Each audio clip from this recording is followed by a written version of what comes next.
ദൈവത്തിൻ്റെ അതിപരിശുദ്ധ നാമം പലകാലമായിട്ട് മാറട്ടെ. എല്ലാവരും സന്തോഷമായി സുഖമായിരിക്കുന്നു ക്രിസ്തുവിൽ വിശ്വസിക്കുന്നു.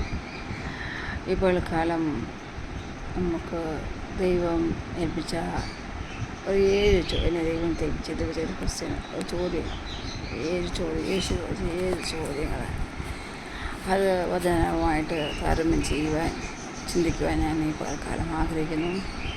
അതിനാധാരമായി മത്തായി സുവിശേഷം 16-ാമത്തെ അധ്യായം 26-ാമത്തെ വാക്യം. ഒരു മനുഷ്യൻ സർവ്വലോകം നേരിട്ടും തൻ്റെ ജീവനെ നഷ്ടപ്പെടുത്തിയാൽ അവന് എന്ത് പ്രയോജനം? അല്ല, തൻ്റെ ജീവനെ വീണ്ടുകൊള്ളുവാൻ മനുഷ്യന് എന്ത് മറുവില കൊടുക്കും എന്ന ഒരു ചോദ്യമാണ് അല്ലേ? ദൈവം ചോദിക്കുന്ന ഒരു ചോദ്യമാണ്. മറ്റെന്തെല്ലാം നേടിയാലും, എന്തെല്ലാം വെട്ടിപ്പിടിച്ചാലും, കൊട്ടാരമൊക്കെ നിർമ്മിച്ചാലും, ബെൻസുകാരെ നടന്നാലും, എൻജിനീയറായാലും, പൈലറ്റായാലും എന്ത് നേടിയിട്ടും കാര്യമില്ല.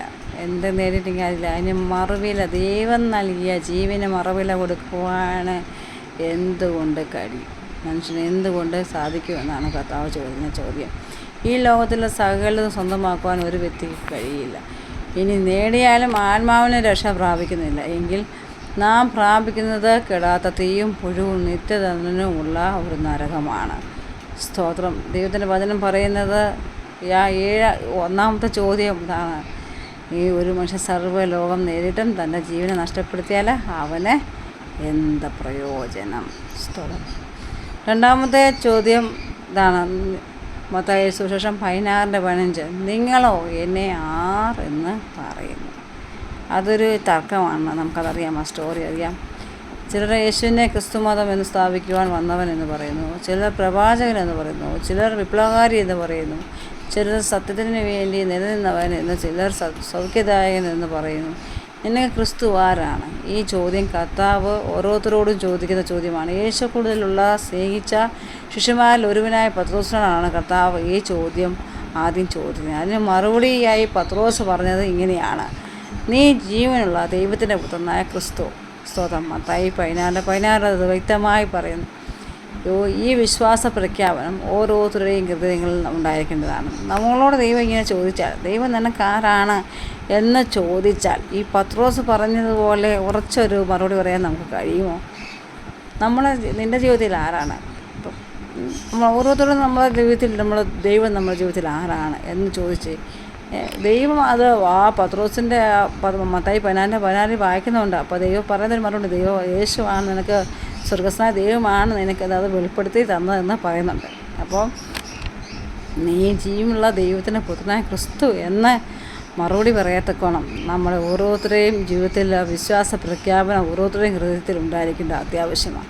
3-ാമതായ ചോദ്യം കർത്താവ് ചോദിക്കുന്നത്: അല്പവിശ്വാസികളെ, നിങ്ങൾ ഭീരുക്കളാകുവാൻ എന്ത്? മത്തായി 8:26. യേശു ശിഷ്യന്മാരുമായി പടകിൽ പോകും കാണാം. നമുക്കറിയാം, ആ സ്റ്റോറി നന്നായി അറിയാമെങ്കിലും ഞാനത് ഒന്ന് വായിച്ചു പിടിക്കുകയാണ്. യേശു ശിഷ്യന്മാരുമായി പടകിൽ പോകുമ്പോൾ വലിയൊരു ഓളം ഉണ്ടായി. പടകുകൾ മുങ്ങുമാറായി. ശിഷ്യന്മാർ ഭയപ്പെട്ട് യേശു അമരത്ത് ഉറങ്ങിയായിരുന്നു. അവർ യേശുവിനോട്, ഞങ്ങൾ നശിച്ചു പോകുന്നതിൽ യേശുവിന് വിചാരമില്ലേ എന്ന് രക്ഷിക്കണമേ എന്ന് പറഞ്ഞപ്പോൾ യേശു ചോദിച്ച ചോദ്യമായത്. ഇന്നും നമുക്ക് ഭയമാണ്. യേശു നമ്മുടെ കൂടെ ഉണ്ട് എന്ന് യേശു പലതവണ വാഗ്ദത്തം നൽകിയിട്ടുണ്ട്. എന്നിട്ടും ആകുലതകൾ വരുമ്പോൾ നാം ഭയപ്പെടുന്നു. കറക്റ്റല്ലേ? എൻ്റെ ജീവിതത്തിലുണ്ട് കേട്ടോ.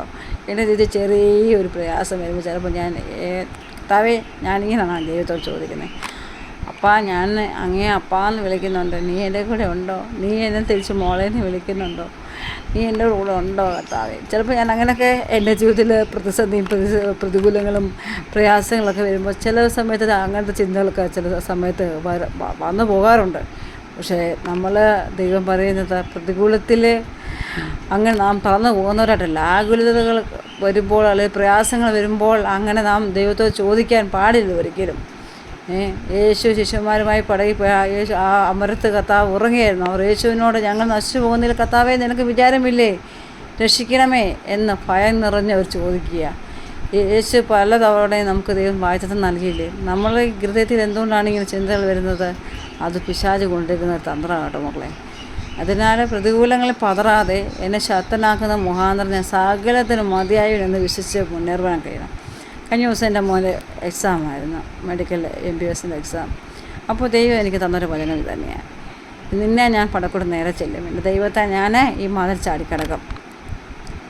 എൻ്റെ ജീവിതത്തിൽ നമ്മുടെ ചില പ്രതിസന്ധികൾ നമുക്ക് വളരെ ഉറപ്പിക്കാൻ കഴിയും. പക്ഷെ നമ്മുടെ ജീവിതത്തിൽ പ്രതികൂലം വരുമ്പോൾ പലപ്പോഴും നമുക്ക് എന്താ പറയുക, നമുക്ക് തന്നെ നമ്മുടെ ധൈര്യം ചോർന്നു പോകുന്ന അവസ്ഥ. പക്ഷേ ദൈവം പറയുന്നു, ആ അവസ്ഥയിൽ നമ്മൾ ദൈവത്തെ ചോദ്യം ചെയ്യുന്നവരായിട്ടല്ല നമ്മൾ തീരേണ്ടത്. വാഗ്ദത്തം ദൈവം നമുക്ക് നൽകിയിട്ടുണ്ട്. ദൈവം ആ വാഗ്ദത്തം തന്ന ദൈവം നമ്മളെ കൈവിടുന്ന ദൈവമല്ല എന്ന ഉറച്ച വിശ്വാസത്തിലൂടെ പ്രതികൂലങ്ങൾ പതറാതെ എൻ്റെ ദൈവത്തിന് എന്നെ ശക്തീകരിക്കാൻ കഴിയും. ശക്തനായ ദൈവം ഏത് പ്രതിസന്ധിയിലും എൻ്റെ കൂടെ ഉണ്ട് എന്ന് വിശ്വസിച്ച് നമുക്ക് മുന്നോട്ട് പോകാൻ കഴിയണം. നാലാമതായ ദൈവം ന്യായപ്രമാണത്തിൽ എന്ത് എഴുതിയിരിക്കുന്നു എന്നിങ്ങനെ ചോദിക്കുന്ന ചോദ്യമാണ്. അത് മത്തായി സുവിശേഷം 21:42. നീതിമാൻ നിത്യജീവൻ അവകാശമാക്കുവാൻ എന്ത് ചെയ്യണമെന്ന് ന്യായശാസ്ത്രയോടെ യേശു ചോദിച്ച ചോദ്യമാണ്. അതിന് തിരുവഴുത്തിൽ ഇങ്ങനെ മറുപടി നൽകിയിരിക്കുന്നത്, യേശു ആവർത്തിച്ച് പറയുന്നു, ജീവിതത്തിലെ ഭൂരിഭാഗം സമയം വെറുതെ ചിലവിടുന്നതാണ് പലരും. പല വായനഭാഗങ്ങളും തിരുവചനങ്ങളും നമുക്ക് ധ്യാനിക്കുവാൻ കഴിയണം. മത്തായി 22:42 പറയുന്ന പോലെ നിത്യജീവൻ അവകാശമാക്കുവാൻ എന്ത് ചെയ്യണമെന്ന് ന്യായശാസ്ത്രി ചോദിച്ച ചോദ്യത്തിന് തിരുവെഴുത്ത് വായിക്കേണ്ടതിൻ്റെ പ്രാധാന്യം യേശു ആവർത്തിച്ച് പറയുന്നു. ജീവിതത്തിലെ ഭൂരിഭാഗം സമയത്തും നാം ചിലവിടേണ്ടത് വചനമാണ്, തിരുവചനമാണ്. നാം സമയം കണ്ടെത്തുകയും ചെയ്യേണ്ടത് തിരുവചനമാണ്. എങ്കിൽ മാത്രമേ നാം ശാസ്ത്രജ്ഞന്മാർ ചോദിക്കുന്ന പോലുള്ള ഈ തിരുവെഴുത്തുകൾക്ക് അനുസൃതമായ ചോദ്യങ്ങൾക്ക് നമുക്ക് മറുപടി പറയുവാൻ കഴിയുള്ളൂ. അഞ്ചാമതായി ദൈവം വീണ്ടും ചോദിക്കുന്ന ഒരു ചോദ്യം മർക്കോസ് 10:51. ഞാൻ നിനക്ക് എന്ത് ചെയ്തു തരണമെന്ന് നീ ഇച്ഛിക്കുന്നു എന്ന് ചോദിച്ചതിന് റബൂനി, എനിക്ക് കാഴ്ച പ്രാപിക്കണം, കുരുടൻ അവനോട് പറഞ്ഞു. ഒരു കുരുടനോട് ചോദിക്കുന്ന സ്റ്റോറിയാണ് നമുക്കറിയാം. വഴിയരിയെ ഭിക്ഷ യാചിച്ചുകൊണ്ടിരിക്കുന്ന കുരുടൻ നിലവിളിച്ചുകൊണ്ട് യേശുവിന് പുറകെ വന്നപ്പോൾ യേശു അവിടെ നിന്ന് അവനോട് ചോദിച്ച ചോദ്യമാണ് നമുക്ക് കാണിക്കുന്നത്. അവൻ്റെ കാഴ്ച പ്രാപിച്ചു എന്ന് നമുക്ക് കാണുവാൻ കഴിയുന്നുണ്ട്. ഹല്ലേലൂയ, സ്തോത്രം. ദൈവം ഹല്ലേലൂയ നമ്മളെക്കുറിച്ച് ആഗ്രഹിക്കുന്നത് നാം കാഴ്ച പ്രാപിക്കണം. നാം ദൈവത്തോട് നമ്മൾ ആത്മീയ കണ്ണുകൾ തുറന്നു കിട്ടുവാൻ അപേക്ഷിക്കണം. ഈ ദിവസങ്ങളിൽ ഹല്ലേലൂയ കേവലം കാഴ്ചയെക്കുറിച്ചല്ല നമ്മുടെ വചനം പറയുമ്പോൾ അവന് ഭിക്ഷക്കാരൻ അവന് പുറമേയുള്ള കണ്ണുകൾക്ക് കാഴ്ച ലഭിക്കണം എന്ന് പ്രാർത്ഥിക്കുമ്പോൾ ആത്മീയമായി നമ്മൾക്ക് ദൈവൻ്റെ മർമ്മം വെളിപ്പെടുത്തുന്ന ആന്തരികമായ കണ്ണുകൾ ഈ ദിവസങ്ങളിൽ ദർശനം പ്രാപിക്കുന്നവരായിത്തീരണം, കാഴ്ച പ്രാപിക്കുന്നവരായിത്തീരണം. എങ്കിലേ നമുക്ക് മുമ്പിലുള്ള പ്രതിസന്ധികളെ നമുക്ക് കാണുവാൻ കഴിയുകയുള്ളൂ. സ്തോത്രം. ആറാമതായി ദൈവം ചോദിക്കുന്ന ആറാമത്തെ ചോദ്യം, നീ എന്നെ കർത്താവേ കർത്താവേ എന്ന്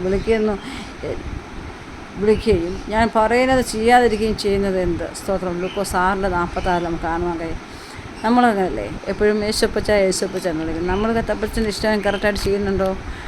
കർത്താവിൻ്റെ വചനപ്പെടുന്നത് എന്നെ കർത്താവേ കർത്താവേ എന്ന് പറഞ്ഞ് കരയുന്ന ധാരാളം പേരുണ്ട്. എന്നാലും കർത്താവിൻ്റെ വചനം പ്രമാണിക്കുന്നത് കുറവാണ്. അവരോട് യേശു പറയുന്നത് എന്നെ കർത്താവേ കർത്താവേ എന്ന് വിളിക്കുന്നതിനല്ല, എൻ്റെ ഇഷ്ടം ചെയ്യുന്നവരാണ് സ്വർഗത്തിൽ പ്രവേശിക്കുന്നത്. കർത്താവിൻ്റെ വചനം പറയുന്നു, കർത്താവിൻ്റെ കൽപ്പനകൾ പ്രമാണങ്ങളെ അരുത് ചെയ്യരുത് എന്നതിനെ നമ്മൾ അനുസരിക്കുന്നവരാണ് യഥാർത്ഥത. അല്ലാതെ ദൈവമേ എൻ്റെ യേശുവേ എൻ്റെ അപ്പ എന്ന് വിളിക്കുന്നതിൽ ഒരു കഥയുമില്ല എന്നാണ് കർത്താവിൻ്റെ വചനം പറയുന്നത്.